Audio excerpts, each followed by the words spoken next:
Good morning, I'm Don Brown with the Idaho Food Bank. We're out at the Idaho State Correctional Facility in Kuna, Idaho. This is our farm that we have out here in the facility. It was donated by the Corrections Department. We have several local farmers, a couple retired ones that spend a lot of time, donate their time, donate equipment, and mostly their knowledge to help us produce food for the state. Right now, we're looking at about 9 acres of farm ground with the potential of adding about 5 more acres as years progress. Right now, we're standing in the middle of our winter squash field.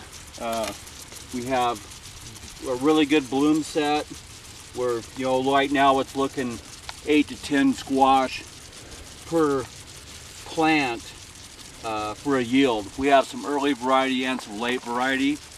Last year this was in corn and beans. And so what we're doing is we're maximizing the amount of acreage we have here to get food out. One of the things we're working on doing by going to the winter squash is what we're able to hold at the facility.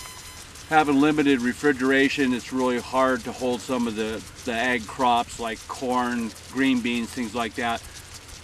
We switched to the winter squash. That way it'll hold in bins. We can keep it for months and be able to distribute out. We have 9 acres out here, like you say.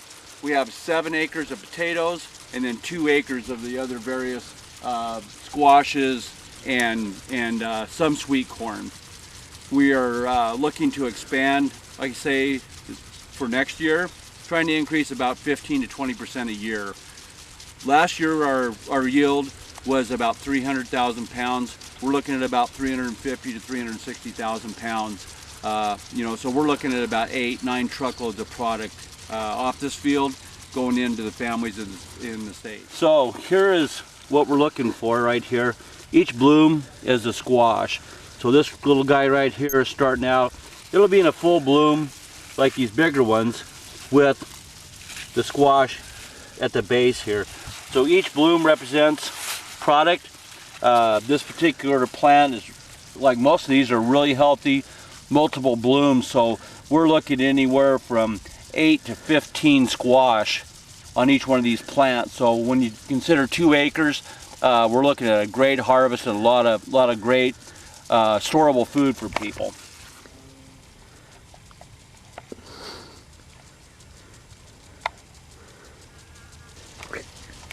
So we're standing in our little field of sweet corn here. It's about a half of length of the field. It's about 7 rows. Not a huge amount, but just some mix to bring in. People love sweet corn this time of year, but we didn't want to have overabundance of it. We want to be able to keep it fresh and get it distributed out. So got a nice little stand of corn here, and it well received by all our partners. So we're setting in a section that was originally planted in beans. What it ended up being was rabbit feed. All the local rabbit population decided they really like beans, and so pretty much come in and ate every bean that was planted. So what you see now is more winter squash.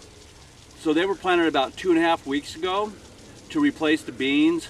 So far the rabbits, the deer, don't really care much for squash. So they're going to survive. It's going to be a later crop than the first ones we looked at, so it's going to give us even more squash later in the season to be able to store.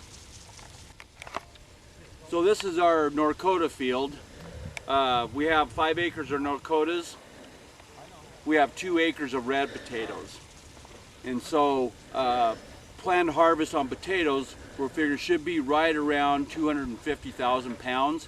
Depending on the yield. As you can see, really nice looking crop this year. Everything seems to be going very well, and we're expecting a good yield. So these are our small Norcotas just getting going. As you can see, the soil, we have a good dry crust on the top, but we have perfect moisture content down here in the bottom. You can see the vines loaded up with potatoes. Everything looks really good, nice healthy plants, good yield on this, and so everything points towards a good season. So potatoes grow, each plant grows on a hill. And within that, we're looking for optimum of being 6 to 12 potatoes per vine. So as you can see on this one here, there's 4, 5, 6, 7, 8, 9, a couple little guys, 10, 11. So we're 9 to 11 potatoes on this particular vine, which is just perfect. That's what we're looking for. As you can see, the little white spots on the potatoes is how they breathe and absorb moisture, nutrients, and continue to grow. So it looks a little different, but the white spots indicate that it's a healthy potato.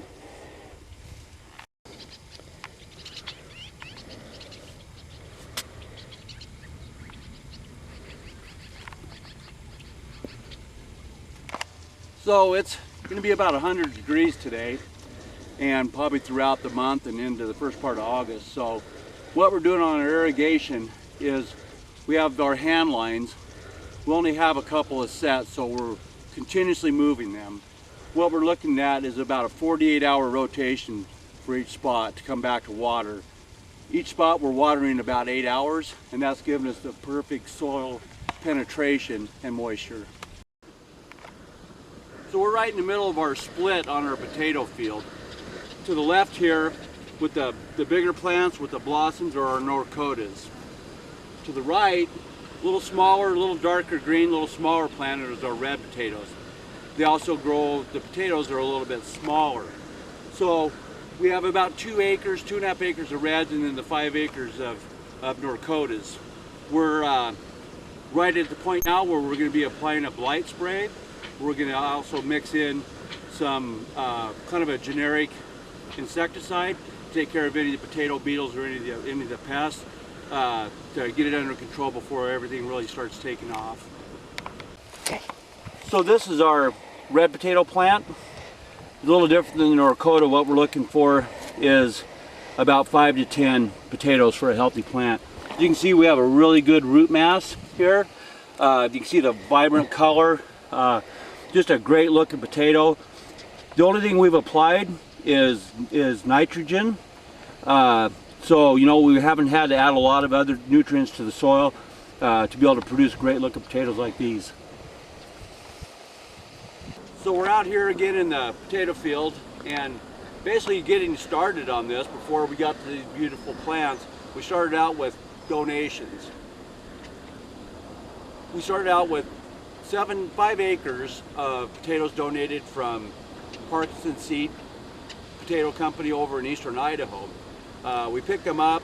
Fresh Potato Company in Manan was gracious enough to store those potatoes for us until we were able to bring them over here to Boise and plant. Then we were able to also get the red potatoes donated from Walker, and same thing, they were stored, brought over to Boise, and to be able to be brought out here and planted.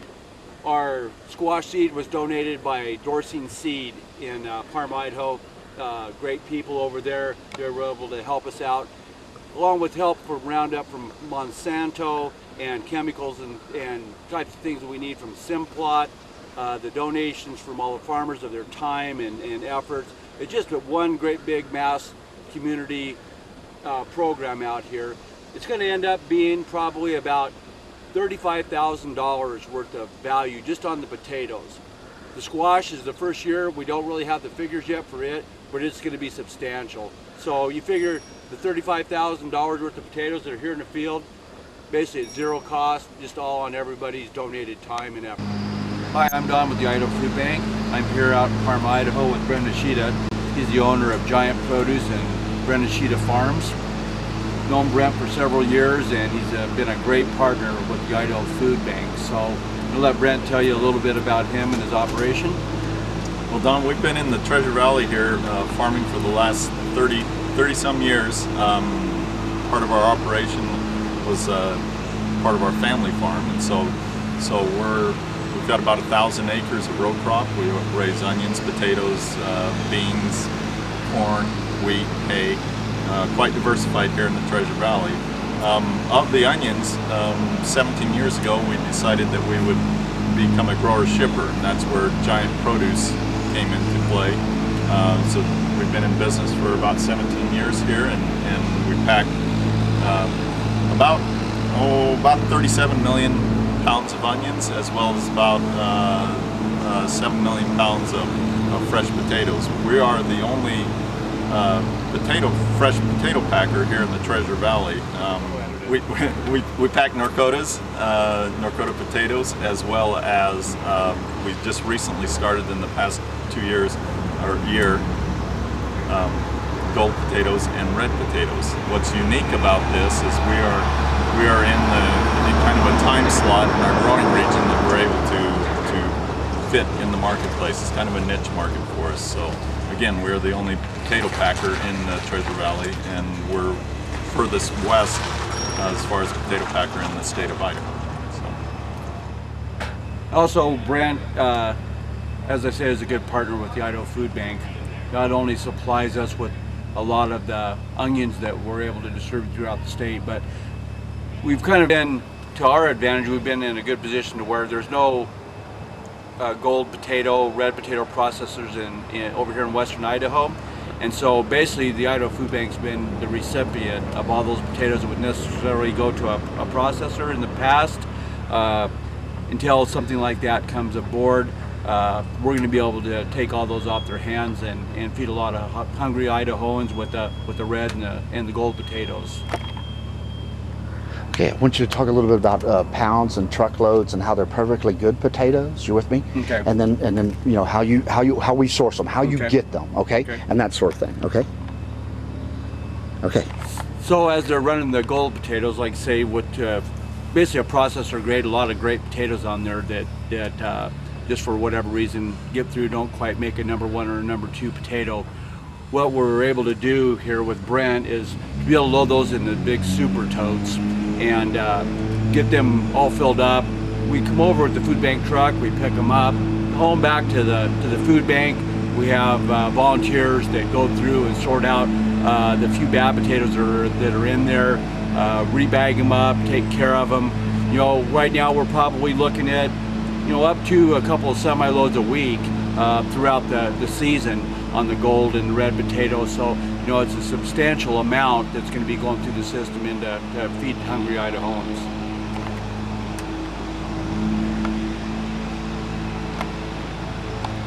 And then just, you know, shake his hand, tell him thank you.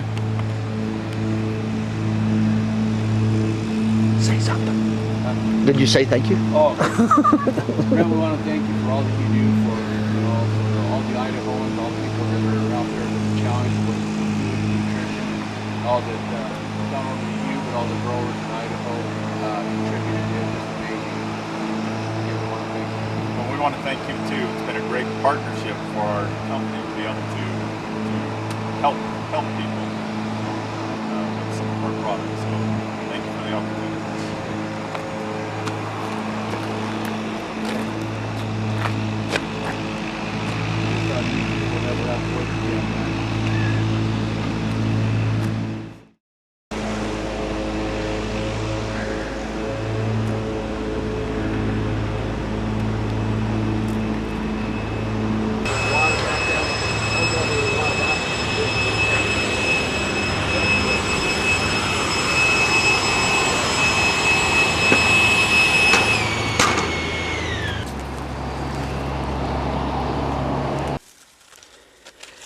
Here we are at Brent Ishita's red potato patch. Potatoes need a maturation process of about 21 days to set the skin and to set the maturity. So the vines are rolled, and that crushes the vines, and the water is turned off. And the potato plant dies, and the tubers get bigger. The red potatoes. Siphon tube flood irrigation in the onions.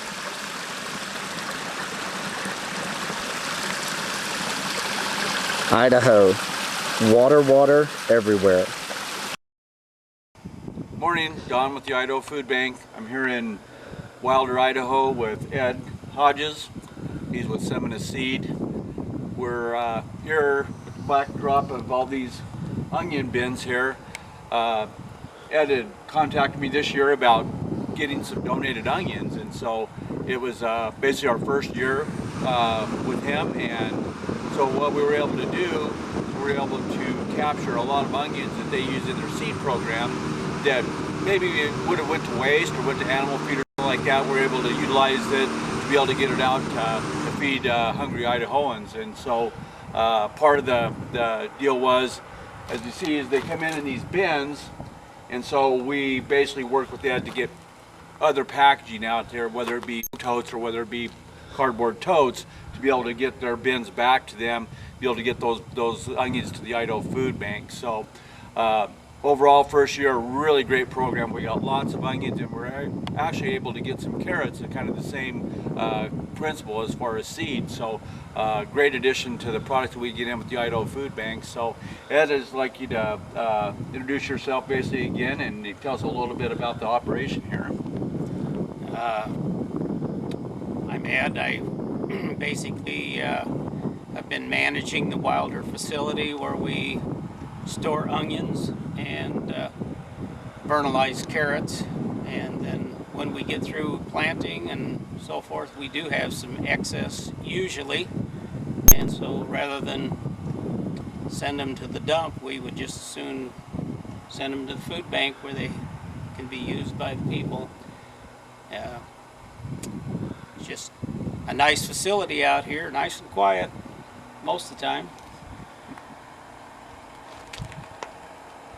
Well, Ed, I'd like to thank you for all that you do to feed hungry Idahoans, and also the work that we did with Feeding America, and working with Mike Myers with Feeding America, that we can expand this program maybe next year and make sure we capture every single onion they get out of here. And thanks again. Appreciate it. Thank you. Been a pleasure. This is great.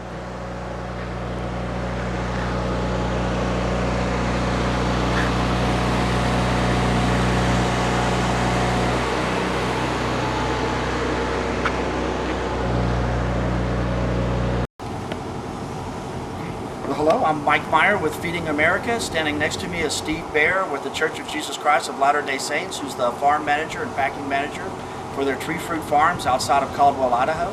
And on my far right is Don Brown of the Idaho Food Bank.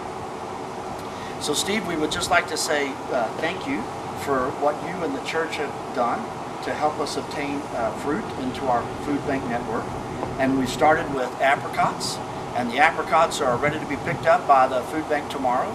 And we might have an opportunity later in the season with pears and plums and apples, and we certainly appreciate that. Maybe you could tell us a little bit about the farm and the packing house here? Sure. We raise peaches, cherries, apples, apricots, plums, pears. They go into the church's welfare system. Probably about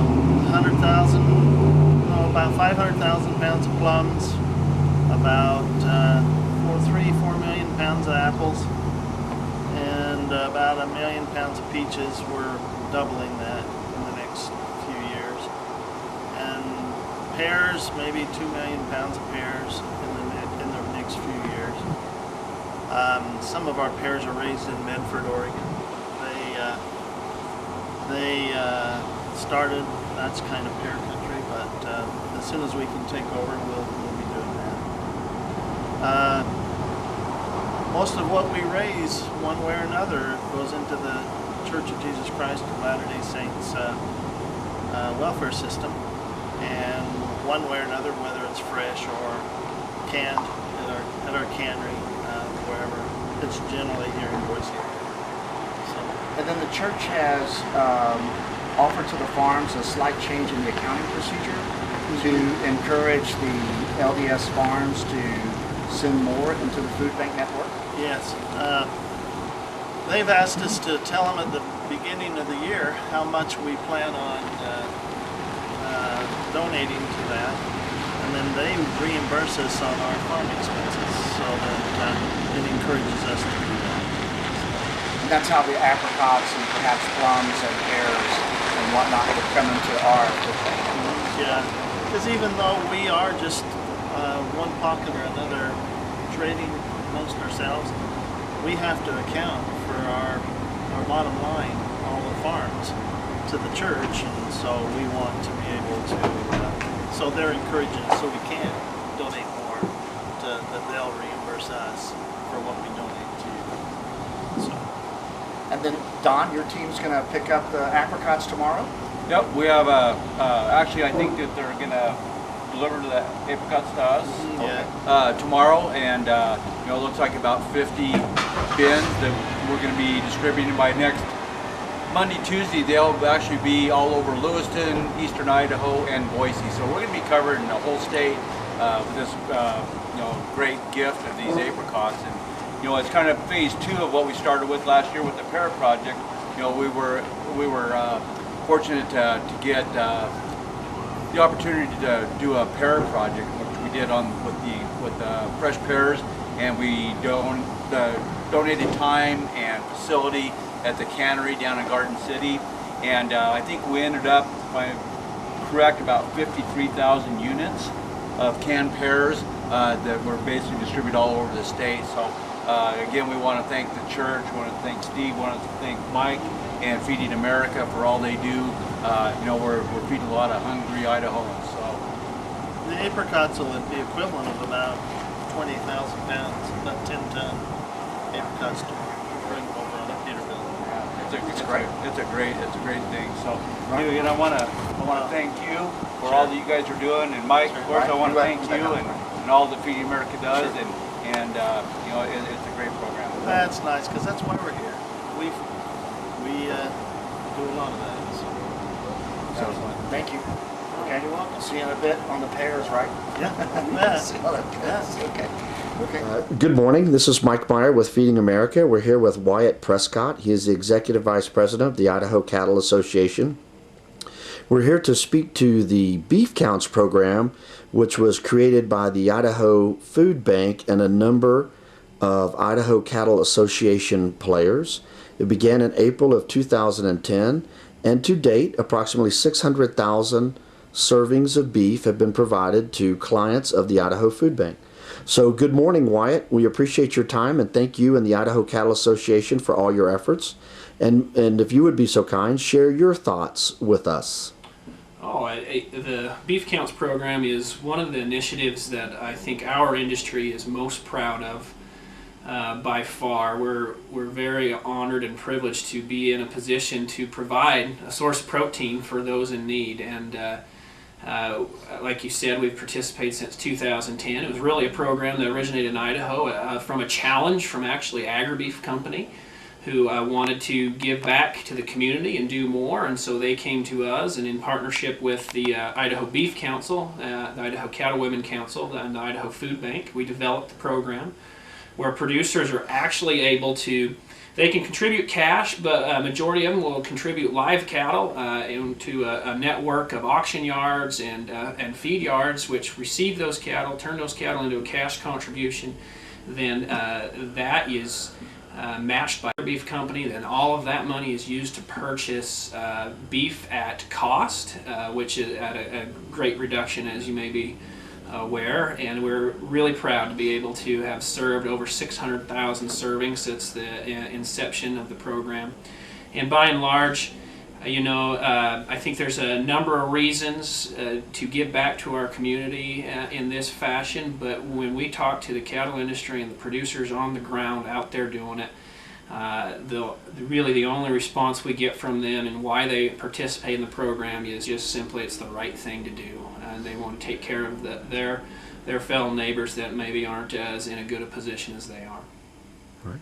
And then what do you see for the future and the next steps for the program, Wyatt? Well, you know, we just hope that we can engage even more producers as time progresses, as maybe we see our overall cost of groceries, our food index get a little bit more expensive. Maybe we can engage more of our industry into being aware of the program and participate and grow the amount of servings. We'd also like to see other states pick up similar programs. We've seen Washington follow our lead and take off and run with the program, and other states very interested in doing something just like our Beef Counts program. But also, we would love to see other commodity groups get involved in the same fashion in the state of Idaho and elsewhere, and in participating in trying to give back to their community and provide for those that really are in need. It's something you don't quite understand from the outside looking in until you volunteer at some mobile pantries and are able to provide something that individuals maybe haven't had the opportunity to have in some time, and seeing the excitement and the joy in their faces, it makes it all worth it. Well, Wyatt, on the behalf of the Idaho Food Bank and Feeding America, we certainly want to say thank you to yourself and the Idaho Cattle Association, AgriBeef, and the other beef entities that have really helped feed and solve the hunger problem here in Idaho and around our country. Thank you. I'm happy to do it. Hope we can continue.